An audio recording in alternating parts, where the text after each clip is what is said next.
Today we're going to be talking about the scientific method. The steps to the scientific method are shown here on this chart. The first step is to ask a question. Next, you create a hypothesis based off of that question. After that, you can create an experiment to test your hypothesis. The next step after that is to analyze the data that you've collected from your experiment to try and draw results. Once you do that, you can make a conclusion, which will say whether your hypothesis was correct or not. So the first step is to ask a question. A scientist has to be curious about something to want to make an experiment to test whether it's correct or not. So I'm going to be running an experiment during this video to kind of give you an example of how to walk through all the steps so that you can also make an experiment based off of the scientific method. So my question was, how does baking soda react in different mixtures? To start this experiment, I first asked myself the question, how does baking soda react in different mixtures? Next is to create a hypothesis. Now, a hypothesis is a possible answer or explanation to the question you asked. It's based off of what you know or what you think you know about a topic.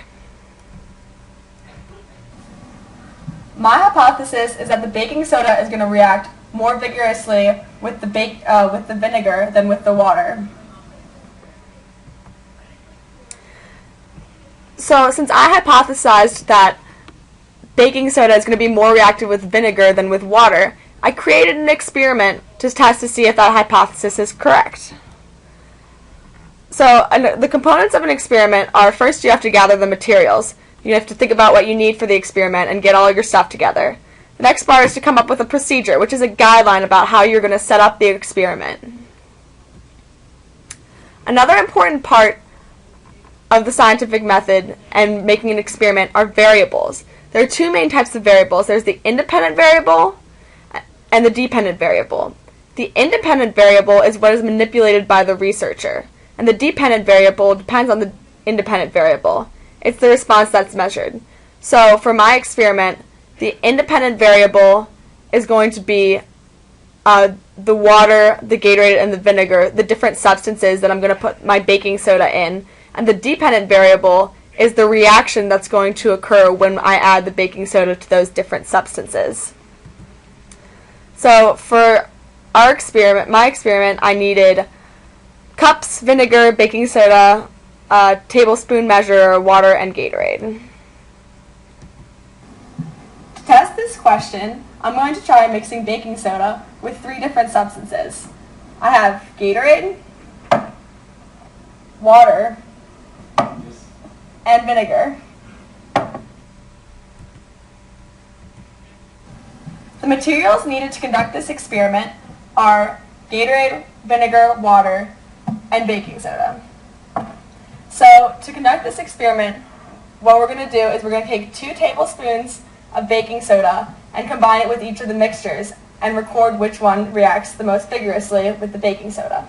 The first material we're going to start out with is the water, which I hypothesized to be the least reactive in comparison to the Gatorade and the vinegar. So we're going to take our 2 tablespoons of baking soda and mix it in with the water, and we're going to stir it up, swirl it together to see how it mixes. And so far there hasn't really been any sort of reaction. The baking soda is just dissolving in the water. Next, we're going to take a look at how the baking soda reacts with this Gatorade. So I'm going to take my 2 tablespoons of baking soda, which I already measured out, and pour it into the Gatorade. And again, I'm not really seeing any reaction with it, besides it just fogging over and dissolving. There's a little bit of bubbling going on, so it's reacting a little bit in comparison to the water, but not so much. So next we're going to take a look at how the baking soda reacts with vinegar, and we'll see if that's any different than the other substances. So we have our vinegar. Yeah, that's vinegar. And we're going to mix it with the baking soda. And as you can see, we're having a really big reaction over here. Oh my goodness, I was not expecting that to happen. So the next step in an experiment is to analyze the data and take a look at the results you got and try and identify what it means. In this reaction, the water was the least reactive, Next was the Gatorade, which was a little bit more reactive. And finally, we had the vinegar, which, as it was, you could clearly see, was the most reactive. So, finally, after looking at your data, you can make a conclusion. What does your data mean? Was your hypothesis correct? And what was the answer to your question? Is kind of the things you want to look at in your conclusion. As you can see, judging by the experiment I just did, the baking soda and the vinegar were by far the most reactive of the substances, which proves that my hypothesis was correct, that the baking soda and the vinegar are the most reactive substances. So, to conduct an experiment like this, you can do it with any experiment. First, you just have to start off with a question that you want to ask, and then after you ask the question, you have to build an experiment off of it to prove what you think is going to be correct. And that's the end. That was the basic outline of how to set up an experiment with a pretty basic example, and now you should be able to apply the scientific method to any type of experiment you want to do. Good luck!